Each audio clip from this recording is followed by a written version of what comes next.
Bannayuganda mukozese ebiseera byammwe obulungi kubanga ennaku ezijja mujja kukitunuulira nti budde mwabusuula. Kwamba tegeeza kati nti Uganda ng'eggwanga obunabbi oba Katonda yalaga bulungi nti nkyukakyuka y'ensi eby'omwoyo yakutandikira mu ggwanga lino. Eggwanga lino Uganda lyalondebwa. Era abantu ba Uganda naddala abantu abakulu mu myaka abaategeera ebigambo bino mu myaka gy'edda nabo basirise.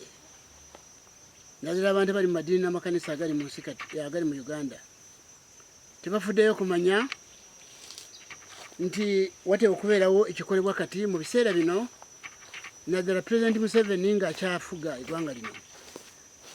Manye bwe munaawulira abanebyobufuzi bwe baawulira nga njogedde ku Pulezidenti Museveni bajja kulowooza nti ndi wa byabufuzi, naye mbategeeza nti kiseera kino Pulezidenti Museveni kyafuga eggwanga lino. Katonda ayagala Uganda ekikozese okutabagana naye. Era mbategeeza nti Museveni ng'akyaliko Uganda netetabagana ne Katonda bwalimala kuvaawo bwe mulitegeera nti ebigambo by'omusajja ono muwandiisi yabyogera nga byebyo. Okutuusa bwe munategeera n'okutegeera nti Pulezidenti Museveni oba naye akimanyi oba takimanyi, bategeeza nti okujja kufuga eggwanga lino tegaali magezi ge, tegaali maanyi ge ng'abantu bwe balowooza oba yennyini nga bw'ayinza okukirowooza. Naye mbategeeza nti Museveni ono yajja kuba nti Uganda yalondebwa Katonda enkyukakyuka y'ensi eby'omwoyo ekolebwe mu mulembe gwe.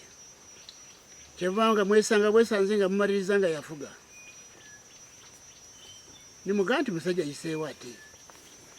Naye ensonga eri nti Katonda yakikola nga kigenderedde n'amuteekawo enkyukakyuka y'ensi eby'omwoyo etandikire mu Uganda nga Katonda bwe yalonda Uganda okusinziira ku ggwanga lino ebunyise enkyukakyuka y'ensi y'eby'omwoyo, amawanga gonna gafuna oluweerero, amawanga gonna gatabagane ne Katonda.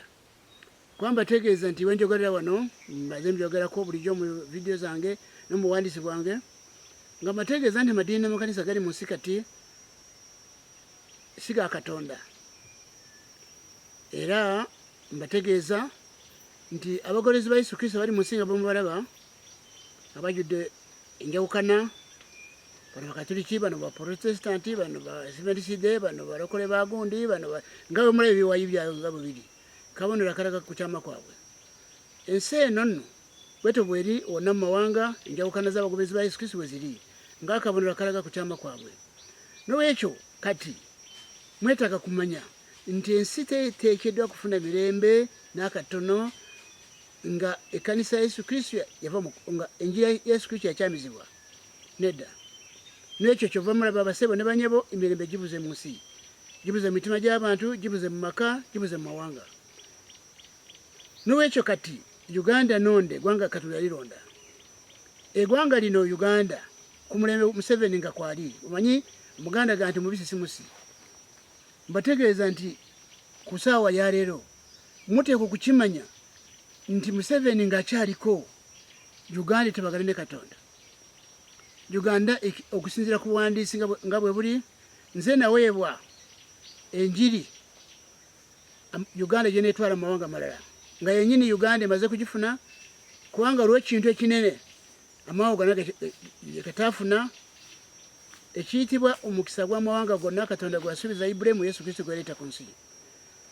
Ogwo omukisa gw'amawanga gonna, omukisa gw'amawanga gonna Katonda gwe yasuubiza Ibulayimu mu Lubereberye essula 12 n'olunyiri lwokusatu, Lubereberye 22 n'olunyiri lw'ekiminamunaana. Omukisa ogwo abantu bali mu nsi tebagufunanga, so nga ate Yesu bw'osoma Ebikola by'Abatume essula 3 n'olunyiri lwa 25 n'olwa 26 kiragibwa bulungi nti omukisa ogwo Yesu Kristo yaguleeta ng'omuzzukulu yasuubizibwa Ibulayimu. Naye mbategeeza omukisa ogwo abantu bali mu nsi tebagufunanga, tebagumanyi, amadini amakanisa tegagumanyangako era abantu basomesa birala. Yesu Kristo amadini amakanisa gamwesigamya ku Musa ne bannabbi abamulanga. So bali badde mu kyokumwesigamya ku mukisa gw'amawanga gonna Katonda gwasuubiza Ibrahim. Kyekizibu Uganda kyerina kuyingirira abantu ba Uganda bonna bafuna omukisa ogwo bagutegeere guli gutya. Omukisa si motoka, amayumba n'amataka ng'abantu bali mu nsi balowooza. Omukisa ogwo ogwogerwako gw'amawanga gonna gwali gwa kuleeta emirembe ku nsi. Ejava ku nsi, emirembe gyava ku nsi Adamu bwe yayonoona. Adamu bwe yayonoona emirembe n'igigibwako mu nsi, ensi n'eyingira mu kikolimo, omuntu afuuka omulabe wa Katonda. N'olwekyo kyekiseera mu kiseera Museveni nga ali mu bufuzi buno akyafuga kyaliwo. Mbategeeza nti singa Uganda kanagitanda ne Museveni n'avaawo nga Uganda tenaba kutabagana ne Katonda n'okuyingira mu kifo kyayo n'okuyingira mu kuyitibwa kwayo, eno gwanga lino lijafuna ebizibu ebitabangawo bukyali baawo. Kino kibagambye ng'omuwandiisi yakiweebwa. Museveni nga kyaliwo, abantu bonna muveeyo, abanadiini muve mu sente zijja kubata zibazikiriza. Basumba mmwe amadiini sente zibazikiriza. Muve mu bintu bino mutegeere nti mwakyama. Kuba singa temwakyama zino njawukana ziri mmwe tezandibaddewo.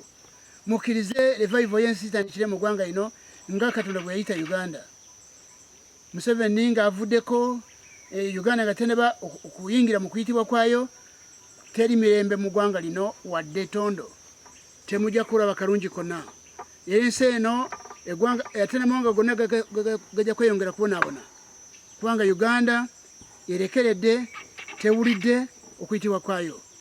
N'ekyo basebe n'abanyama bategeeza nti ekiseera kino Museveni kyanamala ng'afuga nga Museveni waali mu ggwanga lino muteekeddwa okwegendereza kumanya nti Museveni pulezidenti ono teyajja ku lulwe. Ago magezi teyagalina ng'omuntu. Amaanyi galina yeyitagalina ng'omuntu. Naye Katonda yakirandiza, Katonda yamutwala mu maaso era ng'atugumikiriza bannayuganda tusobole okuyingira mu kuyitibwa kwaffe. Bannayuganda bangi n'abazungu n'amawanga mangi gamanyi nti revival y'ensi yakutandikira mu Uganda. Naye ababyogera tebamanyi revival efaanana etya. Era tebamanyi n'okumanya obanga revival yeetaagisa ekanisa mu nsi, ekanisa yakyama etya, abantu tebalina kye bamanyi. N'ekyo baseba ne banyama bategeeza ndi muwandiisi ayogerwako mu Matayo ssuula 23 n'olunyiriri olwa 34 okutuuka kwa 36. Ofisi yange weeri muyinza kugaa nti gweoli musumba oli nabbi, nze ngwa mu kito ekyo kya Matayo 23 n'olunyiriri olwa 34. N'ekyo baseba ne banyama begayiridde mu ekyokuyitibwa kwa Uganda gitwale nga kikulu. Bino byonna byemulimu tebijja kukola. Nabagamba ebyobufuzi byonna magezi ga nsi, magezi g'abantu gajjudde bubi era mubyekokola buli kiseera mubeera mubyekokola. Nabagamba niwo munakyusa pulezidenti buli mwezi temujja kufunamu kutuusa ng'ensi nga mutabaganya ne Katonda. Nimutegeera amadiini gakyama gatya era abantu bakole batya, ensi ekole ki. Awatali ekyo basebo ne banyabo zakwabika emipiira, teri mirembe gigenda kulabika mu ggwanga lino. N'ogwo munaakola mutya? Mawanga gonna gajja kweyongera kudaagana. Mugende mu maaso n'okugobera obuwandiisi buno mulyoke muwone ekibambulira. Mbategeeza nti vidiyo zange nyingi ezoogera ku bulamu bw'ensi eno. Teri mirembe mu mitima gy'abantu, teri mirembe mu maka, teri mirembe mu mawanga, teri muntu ali mu mbeera zayagala kubeeramu. Wadde n'obwalibadde mugagga oba mwavu, teri ali mu mbeera gyagala kubeeramu. Wadde wa pulezidenti, wadde wa kabaka, teri muntu n'omu ali mu mbeera gyagala kubeeramu. Waliwo ensonga lwaki mwetaaga kumanya obuwandiisi buno bugamba ki, tukole ki. Mbagambye n'obwo munaakola mutya. Amadiini gonna ge mulaba g'abantu bakwenoonyeza makawunga. Tewali bulamu obuli mu madiini era kyobala ensi eri mu kubaanabaana naye nga amadiini n'amakanisa gajjudde gali mu byalo byonna mu nsi yonna. So n'olwekyo mugoberere obuwandiisi buno musobole Uganda tabagane ne Katonda mangu nga Museveni tanavaawo. Awatali ekyo mulinde kiddako mujja kukifuba nga mukiza munda. Mwebale nnyo okumpuliriza.